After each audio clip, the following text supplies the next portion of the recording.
الحمد لله رب العالمين والصلاة والسلام على سيد الأنبياء والمرسلين. الحمد لله الذي بنعمته تتم الصالحات.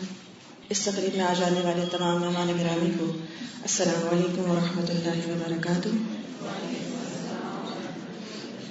ان الذين يتلون كتاب الله واقاموا الصلاة وانفقوا مما رزقناهم سرا وعلانية يرجون تجارة لن تبور.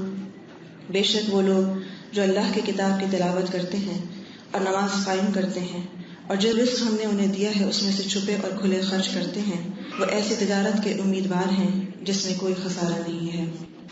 آج ہم سائرہ منظور کے نکاح کے سلسلے میں ہونے والی اس پرمسرت تقریب کے موقع پر ہونے والے درس میں آپ سب کو مبارکباد پیش کرتے ہیں.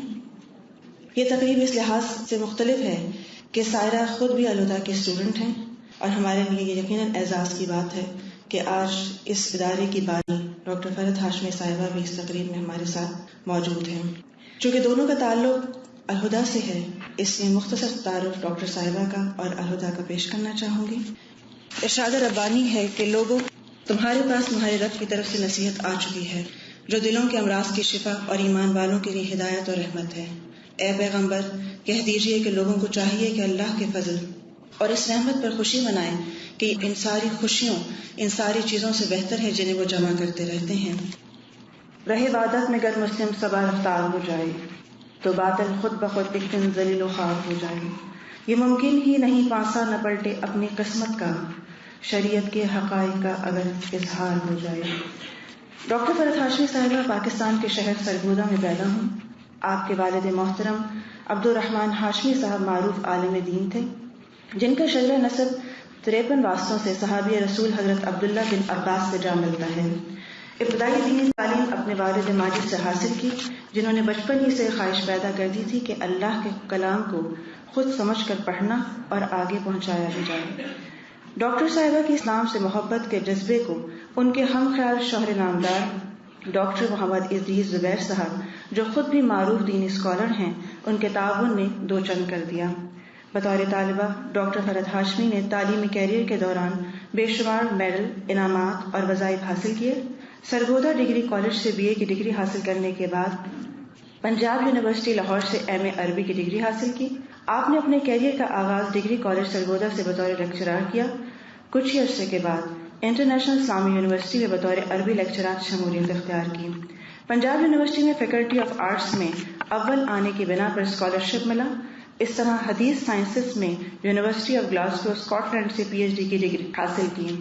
اسکاٹ لینڈ سے واپسی کے بعد انٹرنیشنل اسلامی یونیورسٹی اسلام آباد میں بطور اسسٹنٹ پروفیسر تدریس کی اور خواتین میں قرآنی اور اسلامی تعلیمات سے آگاہی کے لیے دروس کے حلقے بھی قائم کیے.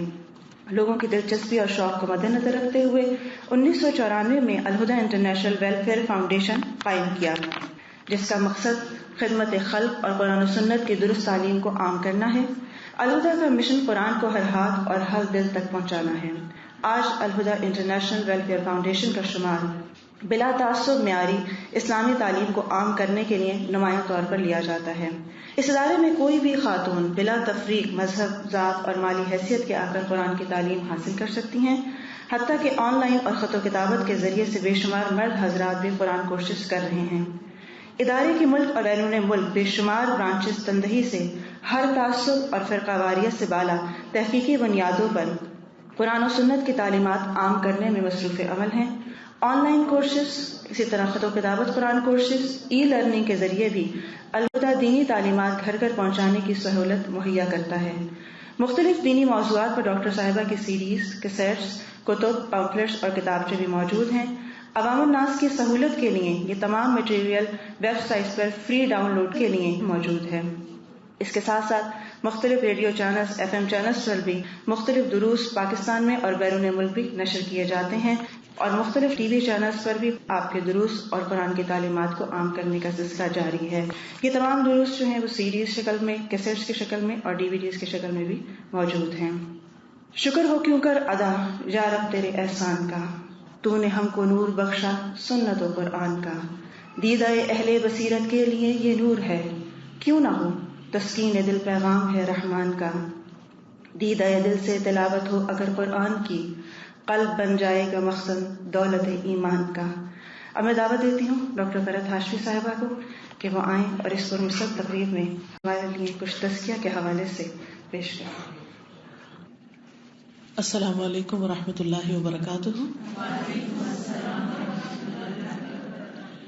نحمده ونصلی علی رسولہ الکریم، اما بعد فاعوذ باللہ من الشیطان الرجیم، بسم اللہ الرحمن الرحیم، رب اشرح لی صدری ویسر لی امری واحلل عقدۃ من لسانی یفقہوا قولی۔ آج کا یہ درس شادی کی مناسبت سے ہے۔ شادی کا لفظ سنتے ہی جہاں ایک طرف دلوں میں خوشی کی لہر دوڑ جاتی ہے، جب بھی کسی کے بارے میں علم ہوتا ہے کہ اس کا رشتہ طے ہو گیا ہے یا نکاح ہے یا رخصتی ہے یا ولیمہ ہے، تو سب دوست احباب رشتہ دار خوش ہو جاتے ہیں۔ والدین کے لیے بھی خوشی کی بات ہوتی ہے، بچوں کے لیے بھی خوشی کی بات ہوتی ہے، اور شادی ہے ہی خوشی کا موقع۔ لیکن جہاں ایک طرف خوشی کی بات ہوتی ہے، وہاں دوسری طرف پریشانی کی لہر بھی دوڑ جاتی ہے۔ وہ پریشانی کیوں ہوتی ہے؟ وہ پریشانی عام طور پر ہماری خود پیدا کردہ ہے، اور وہ ہے کہ شادی کے لیے اخراجات کا بندوبست کیسے کیا جائے گا۔ کیونکہ عام طور پر ہمارے ہاں ایسی رسمیں پائی جاتی ہیں کہ جن کی وجہ سے جہاں ایک طرف والدین خوش ہوتے ہیں کہ بچوں کا فرض ادا کرنے کا وقت آ گیا، وہاں دوسری طرف اس بات پر پریشان ہوتے ہیں کہ لوگوں کو دکھانے کے لیے لباس، کھانے، جہیز سے لے کر مزید مطالبات کو کس طرح پورا کیا جائے گا۔ اور یہ ایک حقیقت ہے کہ بسا اوقات ایسے تمام مطالبات، ایسی خواہشات کو قرض لے کر پورا کیا جاتا ہے، لیکن بات اس پر بھی ختم نہیں ہوتی۔ دنیا میں تو انسان ان پریشانیوں کا مقابلہ کسی نہ کسی طرح کر ہی لیتا ہے۔ سوال یہ پیدا ہوتا ہے کہ کیا ان تمام چیزوں سے ہماری آخرت تو نہیں متاثر ہوگی؟ ہوتا تو یہ کہ مومن کو اگر ایک کانٹا بھی چبھتا ہے، کوئی غم، تکلیف، پریشانی جو اس کو لاحق ہوتی ہے، تو اس کے بدلے اس کے گناہ جھڑتے ہیں، اس کے بدلے اس کی نیکیوں میں اضافہ ہوتا ہے، اس کے درجات بلند ہوتے ہیں۔ لیکن بسا اوقات کچھ پریشانیاں ایسی ہوتی ہیں کہ جو دنیا میں بھی پریشانی کا باعث بنتی ہیں اور آخرت کے لیے اس سے بڑی پریشانی کا باعث ہے۔ وہ کون سی چیزیں ہیں؟ وہ ہیں اللہ کی نافرمانی کے کام، جو کسی بھی موقع پر ہوں، لیکن خاص طور پر شادی کے موقع پر وہ تمام اخراجات جو اللہ کی نافرمانی کے کاموں میں ہوتے ہیں، وہ دنیاوی اعتبار سے بھی خسارہ ہیں اور آخرت کے اعتبار سے بھی۔ دنیاوی اعتبار سے اس طرح کہ وہ مال یا وہ اوقات جو ہم ان خود ساختہ خوشیوں کے لیے خرچ کرتے ہیں یا غرق کرتے ہیں، وہ ہمارے لیے بعض اوقات بڑی بڑی پریشانیاں لے کر آتے ہیں۔ اور اس کے علاوہ آخرت میں تو ہم سب جانتے ہیں کہ جو بھی چیز اللہ کی ناراضگی کی انسان نے دنیا میں کی، اس پر پوچھ ہوگی، پکڑ ہوگی۔ اللہ تعالیٰ قرآن مجید میں فرماتے ہیں اَيَحْسَبُ الْإِنسَانُ أَن يُتْرَكَ سُدًى، کیا انسان یہ سمجھتا ہے کہ اسے یوں ہی ایسے ہی چھوڑ دیا جائے گا بیکار، اس سے پوچھا نہ جائے گا، اس کا حساب نہ لیا جائے گا؟ یہ دنیا ہم نے نہیں بنائی، یہ اللہ نے بنائی۔ اس دنیا میں ہم اپنی مرضی سے نہیں آئے۔ اس دنیا کے خاتمے پر ہر چیز بالکل مکمل طور پر ختم نہیں ہو جائے گی، بلکہ ہمیں پھر دوبارہ اٹھنا ہے۔ جیسے ہم ہر روز سو کر اٹھتے ہیں، ایسے ہی ایک دن قبروں سے دوبارہ اٹھنا ہے اور اٹھ کر اپنے رب کے حضور جا کھڑے ہونا ہے۔ الی ربک یومئذ المساق، اس دن تیرے رب ہی کی طرف جانا ہے، اسی کی طرف جا ٹھہرنا ہے۔ وہاں جا کر کیا ہوگا؟ رب کے سامنے کیوں کھڑے ہونا ہے؟ اس میں ہمارا رب ہم سے سوال کرے گا۔ حدیث میں آتا ہے کہ ابن آدم کے قدم اس وقت تک اپنی جگہ سے ہل نہ سکیں گے جب تک وہ 5 چیزوں کا جواب نہ دے دے۔ وہ 5 چیزیں کون سی ہیں؟ ایک ہے کہ اس نے اپنی جوانی کیسے گزاری۔ اب شادی عام طور پر جوانی میں ہی ہوتی ہے، اور شادی کی تیاری میں انسان جس کام کاج میں لگا رہتا ہے، ایک حصہ وہ ہے، اور پھر شادی کے بعد جو ایک بڑا حصہ جوانی کا گزرتا ہے اس کے بارے میں، یعنی جوانی کا پیریڈ عام طور پر پڑھائی، جاب، مال کمانا، شادی کرنا، اور پھر شادی کے بعد کہ جو بچوں کی پیدائش اور بچوں کو بڑا کرنا، اور جب بچے بڑے ہوتے ہیں انسان خود بھی بڑا ہو چکا ہوتا ہے۔ تو اس کے بارے میں سوال ہوگا کہ یہ خاص وقت کس کام میں گزارا، کیا اس میں اللہ کی اطاعت کی یا نہیں کی۔ دوسرا یہ کہ عمر کن کاموں میں گزاری، آن دا ہول ساری زندگی کے بارے میں بھی سوال ہوگا، لیکن اس میں خصوصاً جوانی کے بارے میں۔ پھر یہ کہ مال کہاں سے کمایا اور کہاں خرچ کیا، یعنی مال کدھر سے آیا۔ حلال طریقہ تھا یا حرام تھا، کسی کا حق مارا تھا یا غصب کیا تھا، یا چوری ڈاکہ یا خیانت، کس طریقے سے اسے اکٹھا کیا. اور پھر صرف اتنا نہیں کہ آیا کہاں سے، یہ بھی پوچھا جائے گا کہ لگایا کہاں پر، کن چیزوں میں خرچ کیا، کیا وہ اللہ کی پسند کے کام تھے یا اللہ کی نافرمانی کے کام تھے، وہ مال اللہ کو خوش کرنے کا ذریعہ تھا یا اللہ کو ناراض کرنے کا ذریعہ.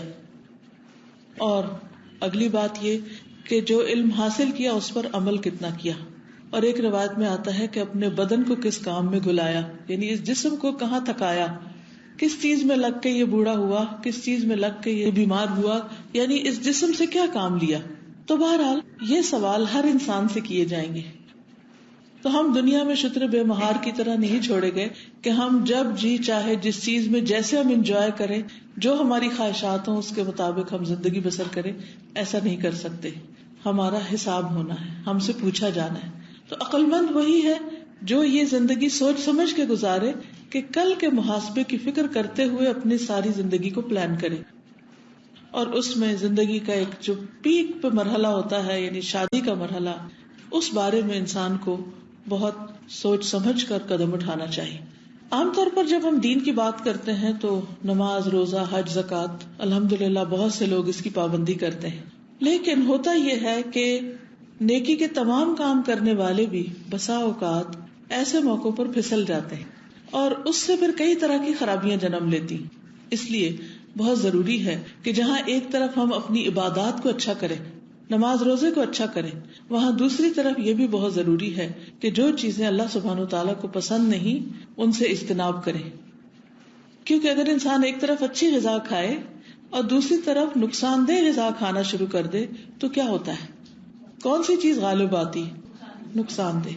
اسی طرح ایک طرف جب انسان نیک عمل کرتے کرتے اس کے درجات بلند ہوتے ہیں اور وہ انسان اللہ کا بہت معزز قرار پاتا ہے، تو ساتھ دوسری طرف جب وہ غلط کام کرتا ہے تو اس مقام میں کمی آ جاتی ہے. اس لیے یہ مرحلہ، یہ مقام بہت ہی احتیاط کا ہے اور یہ اسی کو نصیب ہوتا ہے جس کے اندر تقویٰ ہوتا ہے. اسی لیے اگر آپ اس خطبے کا مطالعہ کریں جو شادی کے موقع پر دیا جاتا ہے تو اس میں 3 آیات قرآن مجید کی پڑھی جاتی ہیں جن میں 4 بار تقویٰ کا ذکر ہے. تقویٰ کیا ہے؟ اللہ کا ڈر، ایک شعور والی زندگی. کیونکہ جس دل میں ڈر ہوتا ہے وہ چین سے نہیں بیٹھتا. مثلاً آپ کسی بھی وقت ڈر رہے ہوں تو آپ کی فیلنگ کیا ہوتی ہے؟ آپ آرام سے کھا پی نہیں سکتے، سو نہیں سکتے. آپ کے ذہن میں مسلسل ایک سوچ رہتی ہے کہ مجھے جس چیز سے ڈر لگ رہا ہے اس سے کس طرح محفوظ رہنا ہے، کس طرح اس کا مقابلہ کرنا ہے، مجھے کیا کرنا ہے کہ میں اس ڈر سے باہر آ جاؤں. اس طرح جب انسان یہ زندگی اللہ سے ڈر کے گزارتا ہے تو وہ ہر موقع پہ فکر کرتا ہے. جیسے مثلا کسی دن انسان ڈر رہا ہو، کسی انسان سے ڈر رہا ہو یا کسی بھی چیز سے ڈر رہا ہو، تو وہ یہ نہیں ہوتا کہ ایک تھوڑی دیر کے لیے ڈر اور پھر اس کے بعد ڈر ختم. وہ صبح سے شام تک ڈر رہتا ہے. مثلا آپ اگر امتحان کے نتیجے سے ڈر رہے ہیں تو پھر کیا ہوتا ہے؟ سارا وقت جب بچوں کا رزلٹ آنے والا ہوتا ہے سارا وقت ان کے ذہن پہ سوار ہوتا ہے کہ ہمارا پتہ نہیں نتیجہ کیا آئے گا. اسی طرح شادی کے موقع پر بھی لوگ ڈر رہے ہوتے ہیں کہ پتہ نہیں سارا انتظام ٹھیک ہوگا یا نہیں. تو وہ ڈر 1-2 منٹ کا نہیں ہوتا، وہ ایک مسلسل ذہنی حالت بن جاتی. تقویٰ بھی اسی طرح انسان کی مسلسل ایک ذہنی حالت بن جاتی کہ وہ ہر کام کرتے ہوئے محتاط ہوتا ہے کہ کہیں اس سے میرے درجات میں کمی نہ ہو، کہیں اس کے ذریعے پھسل کر میں گناہوں کے گڑھے میں نہ جا گروں، کہیں اس کی وجہ سے میں اللہ کے ناپسندیدہ بندوں میں نہ شامل ہو جاؤں. تو اس لیے بہت ضروری ہے کہ ہم اپنی تمام زندگی میں اللہ سبحانہ تعالیٰ کی مرضی کو ملحوظ خاطر رکھیں. قرآن مجید میں اللہ تعالیٰ فرماتے ہیں قل ان صلاتي ونسكي ومحياي ومماتي لله رب العالمين لا شريك له وبذلك امرت وانا اول المسلمين. کہہ دیجئے کہ بے شک میری نماز اور میری قربانی، میرا جینا اور میرا مرنا اللہ رب العالمین کے لیے. یعنی صرف نماز ہی نہیں، صرف قربانی ہی نہیں، بلکہ زندگی اور موت سب اللہ رب العالمین کے لیے. اب زندگی میں ساری زندگی شامل ہے، بچپن، جوانی، بڑھاپا، شادی، موت، یہ ساری چیزیں اس میں آ جاتی ہیں. یعنی بحیثیت ایک انسان کے جب اپنی زندگی میں ہم کوئی بھی کام کر رہے ہوتے ہیں تو وہ سب چیزیں اس میں شامل ہو جاتی ہیں. اسی میں شادی بیاہ بھی آتا ہے، یہ بھی زندگی کا ایک حصہ ہے. اسی میں بچوں کی پیدائش آتی، اسی میں ہمارا کھانا پینا، ہمارا اٹھنا بیٹھنا، میل ملاقات، آمد و رفت، یہ ساری چیزیں اس کا حصہ بن جاتی. تو یہ سب کچھ ہمارا اللہ رب العالمین کے لیے ہونا چاہیے.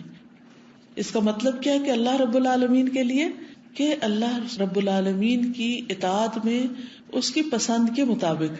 اور اس آیت کی روشنی میں اگر ہم جائزہ لیں اور اپنے آپ سے پوچھیں اور اپنا حساب خود کریں، اپنا محاسبہ خود کریں کہ کیا واقعی ہماری شادیاں اور شادیوں کے موقع پر جو کچھ ہم کرتے ہیں یہ سب اللہ تعالی کی مرضی کے مطابق ہے. شادی خوشی کا موقع ہے. کیا اگر میں خوش ہو رہی، میرے بہن بھائی خوش ہو رہے ہیں، میرے بچے خوش ہو رہے ہیں، لوگ واہ واہ کر رہے ہیں، تو کیا فرشتے بھی اس مجلس میں شریک ہیں؟ کیا اللہ رب العالمین بھی یہ سب کچھ دیکھ کر خوش ہو رہے ہیں؟ اور اگر وہ خوش نہیں تو ہماری خوشی کس کام کی؟ کیا پھر یہ پائیدار خوشی ہوگی؟ کیا واقعی یہ حقیقی خوشی ہے؟ مثلاً آپ نے دیکھا ہوگا کہ شادی کے موقع پر بعض اوقات کوئی بہت قریبی عزیز پیارا ناراض ہو جاتا ہے، اور اکثر شیطان یہ موقع لے آتا ہے. اب ایک طرف آپ کا گھر بھرا ہوا مہمانوں سے اور ہر طرف رنگ ہے، پھول ہیں، خوشبوئیں ہیں، کھانے ہیں، پینے ہیں، سب کچھ، اور دوسری طرف آپ کا ایک بچہ یا والدہ یا کوئی پیاری دوست وہ اس میں شریک نہیں، وہ کسی وجہ سے خفا ہے. آپ کو یہ ساری خوشیاں نہیں نظر آ رہی. کیوں؟ زیادہ کیا چیز چھائی ہوئی کہ بہن نہیں آئی، بچہ نہیں پہنچا، ماں شریک نہیں ہوئی. بعض اوقات وہ ناراض نہ بھی ہوں، وہ راضی بھی ہوں، لیکن وہ نہ آ سکے. پچھلے دنوں 2-3 دن پہلے کسی سے میری ملاقات ہوئی، ان کی والدہ کا انتقال ہو گیا تھا. تو کہنے لگی کہ میں سوچ نہیں سکتی تھی کہ ان کا انتقال اتنی جلدی ہو جائے گا، اور میں بہت ہی دکھی ہوں. اور میں نے کہا یہ تو ایک حقیقت ہے، تو ہوتا ہی ہے. پھر کہنے لگی کہ اصل میں بات یہ ہے کہ اس کے صرف 10 دن بعد میرے بیٹے کی شادی تھی، اور اس وجہ سے مجھے زیادہ افسوس ہے کہ وہ 10 دن پہلے چلی گئی، وہ میرے بیٹے کی شادی میں شریک نہیں ہوئی. میں نے کہا کہ اصل میں ہم سیلفش ہوتے ہیں، ہم یہ چاہتے ہیں کہ ہماری خوشیاں پرفیکٹ ہوں، اور اللہ تعالیٰ کیا چاہتا ہے کہ اس جانے والے کے لیے 10 دن پہلے ہی چلے جانا زیادہ بہتر ہے. اللہ اپنے بندے کے بارے میں زیادہ بہتر جانتا ہے، لیکن ہم کیا چاہتے ہیں کہ ہماری ہر چیز ہماری مرضی کے مطابق ہو، تب ہم خوش ہیں. بہرحال کہنے کا مطلب یہ ہے کہ ایک تو والدہ کے وفات کا دکھ اپنی جگہ، لیکن اس سے بھی زیادہ کیا کہ وہ شادی میں شریک نہیں ہوئی. اگر اپنی والدہ یا کسی پیارے کی شادی میں شریک نہ ہونے یا آ کر بھی خوش نہ ہونے سے آپ کو دکھ اور تکلیف پریشانی ہے، تو پھر کیا اگر آپ کی اس ساری محنت پر جو آپ نے شادی کی تیاری میں کی، اس سارے مال خرچ کرنے پر جو آپ نے اس شادی کی تیاری میں لگایا، اگر اللہ رب العالمین ہی خوش نہیں تو پھر یہ ساری خوشیاں کس کام کی؟ کیا واقعی پھر یہ خوشی؟ کیونکہ جس شخص کو واقعی اللہ سے محبت ہو، اور ہونی بھی چاہیے، اور سب سے بڑھ کر ہو، کیونکہ ایمان کا تقاضا ہے، والذین آمنوا اشد حبا للہ، ایمان والے اللہ کی محبت میں سب سے زیادہ شدید ہوتے ہیں. تو اگر اللہ سبحانہ و تعالیٰ سے محبت کا دعویٰ ہے ہمارا، کیونکہ اکثر لوگ کہتے ہیں ہمارا دل کوئی کھول کے دیکھے کتنی محبت ہے ہمارے دل میں اللہ کی، واقعی ہم کب کیسے مانے؟ اگر واقعی محبت ہے تو پھر آپ اس کو ناراض کرنے والے کام نہیں کر سکتے. جس سے محبت ہوتی ہے انسان سب سے بڑھ کر اس کی خوشی کا خیال رکھتا ہے. اس لیے ہم سب کو اپنے طور طریقوں پر غور و فکر کرنے کی ضرورت ہے کہ ہم جو کچھ کر رہے ہیں کیا واقعی یہ اللہ کو خوش کرنے والا ہے، یا ہم نے اپنے آپ کو ایک جھوٹی تسلی دے رکھی کہ کوئی بات نہیں، ساری دنیا کر رہی ہے تو ہم نے کر لیا تو کیا ہوا. تو ہم میں سے ہر ایک کو کیا کرنا چاہیے؟ اس بات کا جائزہ لینا چاہیے کہ ہماری زندگی اور ہماری موت سب کچھ اللہ رب العالمین کے لیے ہو جائے، جیسے کہ اللہ تعالیٰ قرآن مجید میں فرماتے ہیں، کہہ دیجئے بے شک میری نماز اور میری قربانی، میرا جینا اور میرا مرنا اللہ رب العالمین کے لیے ہے جس کا کوئی شریک نہیں. اسی بات کا مجھے حکم دیا گیا ہے اور میں سب سے پہلا مسلمان ہوں، سب سے پہلے میں اللہ کا اطاعت گزار ہوں. نبی صلی اللہ علیہ وسلم سے فرمایا جا رہا ہے قل، آپ کہہ دیجئے، اور آپ نے کہہ دیا، آپ نے اللہ سبحانہ و تعالیٰ کی بات مان لی. اور کس بات پر آپ خوش ہیں اور کس بات کا خوشی سے اظہار کر رہے ہیں؟ انا اول المسلمین، میں سب سے پہلے بات ماننے والا ہوں. کیا ہم بھی آپ کی اتباع میں سب سے پہلے بات ماننے والے ہیں؟ کیا ہم بھی اللہ کے آگے جھکنے والے ہیں؟ اگر واقعی ہم اس بات کا اقرار کرتے ہیں کہ میں سب سے پہلا مسلمان ہوں، میں یہ نہیں دیکھوں گا لوگ کیا کر رہے ہیں، میں کیا دیکھوں گا مجھے کیا کرنا ہے، مجھے ٹرینڈ سیٹ کرنا ہے، مجھے سب سے پہلے اللہ کی فرما برداری کرنی ہے تاکہ سب کا ثواب مجھے ہی ملے جو مجھے دیکھ کر اللہ کے فرما بردار بنے. کیونکہ عموماً ہم جب کچھ کرنے لگتے ہم کہتے ہیں کوئی بھی نہیں کر رہا میں کیسے کروں. کوئی کسی کو تو کرنا ہی ہے نا، کوئی تو آگے لگے گا نا، کوئی تو فیصلہ کرے گا، کوئی تو ہمت کرے گا، کوئی تو بہادری کے ساتھ کریج کے ساتھ آگے بڑھے گا. کہ انا اول المسلمین، میں نے یہ نہیں دیکھنا کون کر رہا ہے کون نہیں، میں نے یہ دیکھنا کہ میں کر رہی ہوں کہ نہیں. تو اس لیے ہمیں ان تمام مواقع پر، خواہ منگنی ہو، خواہ نکاح ہو، خواہ شادی ہو، خواہ ولیمہ ہو، یا جو بھی کچھ ہم کر رہے ہیں، ان سب چیزوں کے بارے میں یہ جائزہ لینا ہے کہ واقعی یہ سب نبی صلی اللہ علیہ وسلم کی سنت سے ثابت ہیں اور پھر انہی کے طریقے پہ ہو رہی ہیں، یا کم از کم ان سب موقعوں پر ان چیزوں سے ہم بچ رہے ہیں جو ان کو پسند نہیں، یعنی اللہ سبحانہ وتعالیٰ کو. یعنی اگر ہم ہو بہو ایگزیکٹلی وہ سب کچھ نہیں کر سکتے جس طریقے پر نبی صلی اللہ علیہ وسلم نے کیا، ایٹ لیسٹ ان چیزوں سے تو بچے جس سے اللہ تعالیٰ ناراض ہوتا ہے، جن کے واضح احکامات قرآن پاک میں موجود ہیں. جبکہ دوسری طرف ہم نبی صلی اللہ علیہ وسلم سے محبت کا دعوے بھی کرتے ہیں. کل جب ہم لاہور میں داخل ہی ہوئے تو سامنے ایک بس گزر رہی تھی اور اس میں بڑے بڑے اسٹکر لگے ہوئے تھے کہ یا رسول اللہ آپ پہ جان بھی قربان. تو میں نے سوچا کہ ہم سب یہ دعویٰ بھی کرتے ہیں اور ہم بڑے خوش بھی ہوتے ہیں کہ آپ پہ جان قربان، اور قربان واقعی کرنے کو بھی تیار ہو جاتے ہیں، لیکن آپ کی پیروی کرنے کو کیوں نہیں تیار ہوتے؟ جان قربان کرنے کا تو دعویٰ بہت بڑا ہے. پہلے اپنا دل تو قربان کریں، اپنی انا تو قربان کریں، اپنی خواہشات کے بکرے کو تو ذبح کریں. اگر وہ ویسے ہی پلا ہوا اندر اور ویسے ہم منہ سے کہہ رہے ہیں کہ ہم جان قربان کر دیں گے تو اللہ عالم. تو اللہ تعالیٰ صرف باتوں سے راضی نہیں ہوتے، اللہ تعالیٰ کو ہمارے اعمال چاہیے. اب آپ دیکھیے کہ اس وقت ایک لیکچر میں ساری تفصیلات تو آپ کے سامنے نہیں رکھی جا سکتی، اور میرے جیسا انسان ہے بھی بہت لا علم، بہت کچھ جانتا ہی نہیں، اور بہت سے معاملات میں آپ مجھ سے زیادہ بہتر جانتے ہیں کہ ہم کیا کیا کرتے ہیں. اس میں آپ دیکھیے کہ جو کچھ بھی ہم کرتے ہیں، ہر گھر کے، ہر خاندان کے، ہر علاقے کے رسم و رواج الگ الگ ہیں، لیکن ان میں کچھ چیزیں جو بہت کامن ہیں وہ 2-3 چیزیں ہیں. ان میں سے نمبر 1 وقت کا ضیاع، کہ ہمارے یہ ساری چیزیں اتنا وقت لے لیتی ہیں کہ جس میں ہماری نمازیں، ہمارے فرائض، ہمارے بچے، ہمارا گھر، ہمارے فرض درجے کے کام، وہ سب متاثر ہو جاتے ہیں. اگر کوئی ایک چھوٹا سا بھی فنکشن ہے تو اس کی تیاری ہم کیسے کرتے ہیں؟ ایک ایونٹ ہے، اب تو یہ جو ایونٹ مینیجرز ہیں ایک تو پورا بزنس بن چکا ہے. ایک ایک ایونٹ کے اوپر کیا کیا خرچ آتا ہے، کس کس طرح اس کو ارینج کیا جاتا ہے، وہ سب کچھ کوئی آسمان سے تو نہیں اترتا، ان سب چیزوں پہ وقت لگتا ہے ایک ایک چیز کے بنانے میں. مجھے اچھی طرح یاد ہے کہ جب ہم چھوٹے ہوتے تھے تو جب نکاح ہوتا تھا تو اس کے بعد سمپل سی ٹریز میں چھوارے لے کے چھوٹی چھوٹی بچیاں آ کے سب کو بانٹ دیتی تھی. لیکن آج آپ دیکھیں آج کیا ہوتا ہے، بد نام کی جو چیز ہے اس میں ہم کیا کرتے ہیں، کیسے پیش کرتے ہیں؟ آپ میں سے کوئی بتائے گا؟ آپ مجھ سے زیادہ بہتر جانتے کیا کرتے ہیں. اب بد کیسے بڑھتی؟ سب سے پہلی بات ہے کہ دوسروں سے مختلف ہوں، کوئی نئی رسم ایجاد کریں اس میں. پھر جو موجودہ چیزیں دیکھنے میں آتی ہیں وہ کیا ہے، مثلاً چھوٹی چھوٹی تھیلیاں سی جاتی ہیں، ان تھیلیوں میں کپڑا لگتا ہے، پھر وہ سلائی لگتی ہے، پھر یا تو خود سیتے ہیں یا کسی سے سلواتے ہیں، اس میں بھی پیسے لگتے ہیں. پھر اس کے اوپر کام کروایا جاتا ہے، ویلوٹ کی تھیلیاں، اس کے اوپر کام کرایا جاتا ہے، بعض کو تلے سے بھی کام کراتے ہیں، بعض کو دھاگے سے کراتے ہیں. یہ سب چیزیں ٹائم لیتی ہیں نا، خود نہیں بناتے ہم تو آرڈر پہ بنواتے ہیں تو ان کو روزگار مل جاتا ہے، فائن. لیکن جو آپ کو اس کے بنوانے کرنے میں ٹائم لگتا ہے، پھر اس کے اندر جو کچھ ڈالتے ہیں اس کی سلیکشن، اور پھر اس نے 5 آئٹم ڈالے تھے تو مجھے 6 تو کرنے ہی ہے نا، اب میں اس جیسا ہی کر لوں تو یہ تو میرے نام نہیں بنے گا. تو وہ جو ریاکاری کا پہلو آ جاتا ہے وہ بھی بیچ میں شامل ہو جاتا ہے. اس کے بعد جو کچھ وہ بھرتے ہیں، چلو بھر کے یعنی کہ پریزنٹیبل وے میں آپ نے مہمانوں کی عزت کی اور سب کو تھیلیاں دی. اب مجھے آپ بتائیے کہ جب وہ ایک دفعہ بد کھا لیتے اس کے بعد ان تھیلیوں کو کیا کرتے ہیں، اس کا استعمال کیا ہوتا ہے؟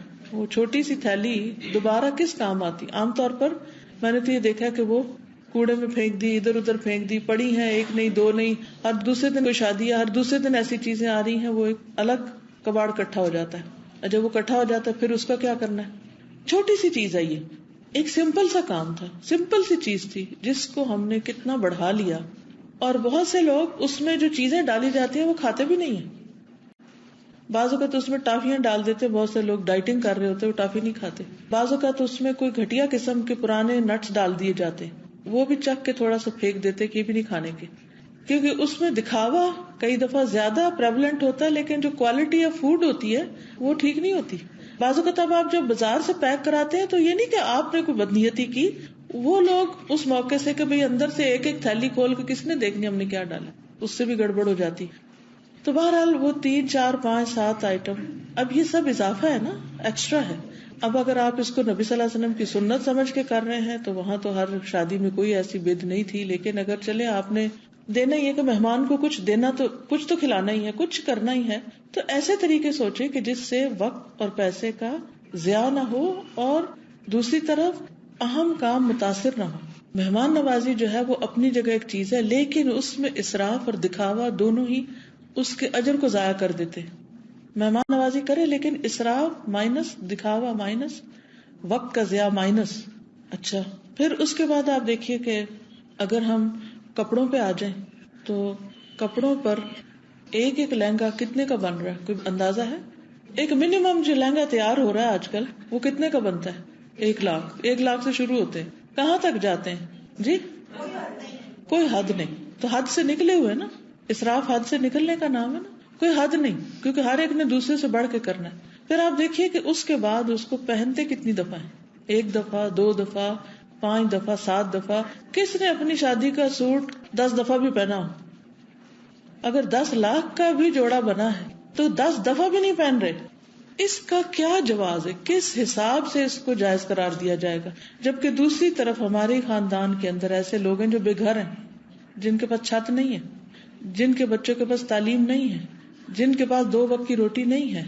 پھر ان اخراجات کو پورا کرنے کے لیے کہاں سے، کس کس طریقے سے جائز ناجائز حلال حرام سب کچھ جمع کر لیا جاتا ہے. حقوق مارے جاتے ہیں، کبھی وارثوں کو حق سے محروم کیا جاتا ہے.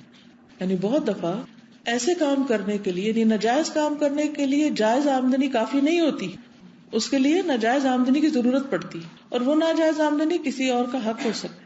ایک شخص اگر ساری زندگی بھی سجدے میں پڑا رہے، اتنا عبادت گزار ہو، لیکن مرتے وقت غلط وصیت کر جائے، مرتے وقت وارثوں کو محروم کر جائے، تو اس کے لیے جنت حرام ہے. اگر کوئی کسی کے لیے کسی اور کا حق مار کے کسی اور کی طرفداری اس میں کر دے، غلط گواہی دے، غلط طریقے سے کسی کی طرفداری کرے، تو سب مجرم ہے، اس میں سب کی پوچھ ہوگی. اب مثلاً ایک عورت کو پتا ہے کہ اس کے میاں نے بھائی کی جائیداد پہ قبضہ کیا ہوا، لیکن وہ کیوں نہیں میاں کو منع کرتی؟ کیوں نہیں روکتی؟ صرف اس لیے نہیں روکتی کیونکہ اس کو زیادہ آمدنی چاہیے. زیادہ پیسے کیوں چاہیے اس کو؟ ضروریات کے لیے تو جائز بھی کافی ہیں، ناجائز کاموں کے لیے ناجائز پیسہ پھر چاہیے ہوتا ہے، کیونکہ انسان پھر مقابلہ کر نہیں سکتا جب تک اس کے پاس ایکسٹرا نہ ہو. اور اگر ٹھیک ہے کوئی کہے کہ نہیں میرا تو بالکل حلال کا مال ہے اور اس سے میں یہ سارا اسراف کا کام کر رہا ہوں، یعنی دکھاوے کا اور جو بھی، تو بھی جائز نہیں. کیونکہ انسان کو ہمیشہ یہ دیکھنا چاہیے کہ مجھ سے قیامت کے دن کھڑے کر کے سوال کیا جائے گا کہ مال آیا کہاں سے تھا؟ ہم نے پہلا پرچہ پاس کر لیا کہ حلال سے کمایا تھا، اور پھر دوسرا کیا ہے کہ خرچ کہاں کیا، تو میں کیا جواب دوں گی کہ کہاں خرچ ہوا. بہت ضروری ہے کہ ہم سب جہاں بھی خرچ کریں سوچ سمجھ کے کریں کہ اس کا اینڈ نتیجہ کیا ہے. پھر یہ تو صرف ایک لباس ہے جو لڑکی کا دلہن کا بن رہا ہے، جتنے لوگ شریک ہوتے ہیں اگر ان سب کے لباس جو صرف اس موقع کی مناسبت سے بنے ان کی بھی قیمت کا اندازہ لگا لیجیے. صرف ایک شادی پر ایک دن میں جو خرچ ہوتا ہے وہ اگر ایک جگہ اکٹھا کر لیا جائے تو بڑی بڑی یونیورسٹیاں بن جائیں، بڑے بڑے ریسرچ کے ادارے بن جائیں، یعنی کہ پورا ملک سنور جائے. اگر لوگ صرف اپنی ایک فضول خرچی کی اور اسراف کی بری عادت پر قابو پا لیں تو ہم کہیں سے کہیں پہنچ جائیں. لیکن یوں لگتا ہے کہ ہمیں کسی اور کی پرواہ نہیں، ہمیں صرف اپنی ذات، اپنی خوشیوں، اپنی اولاد اور اپنی انا اور اپنی عزت ہی کی فکر ہے کہ وہ بن جائے. اور وہ بھی کہاں سے بناتے ہیں؟ دوسروں کو مقابلہ کر کے، یہ دکھاوا کر کے یا اسراف کر کے. پھر اسی طرح آپ دیکھیے کہ جو کھانے پہ خرچ ہوتا ہے، اگر اسی کا اندازہ لگا لیں آپ تو ہم درد دل کے ساتھ سنجیدگی کے ساتھ اس بات پہ سوچیں کہ ہم اللہ سبحانہ و تعالیٰ کو کیا حساب دیں گے. کیونکہ اللہ تعالیٰ نے تو فرمایا کلوا واشربوا ولا تسرفوا انہ لا يحب المسرفین، کھاؤ پیو لیکن اسراف نہ کرو، کیونکہ اللہ اسراف کرنے والوں کو پسند نہیں کرتا. اللہ سبحانہ و تعالیٰ اسراف کرنے والوں سے محبت نہیں رکھتا. کیا آپ یہ چاہیں گے کہ اللہ تعالیٰ کی محبت سے محروم ہو جائیں صرف اس لیے کہ ہمارے دل کی خوشی اس میں کہ ہم اندھا دھند اپنے مال کو جو چاہے جائز ہے یا ناجائز اس کو ہم نے لٹا دیا؟ تو یاد رکھیے اللہ کی محبت حاصل نہ ہو سکے گی.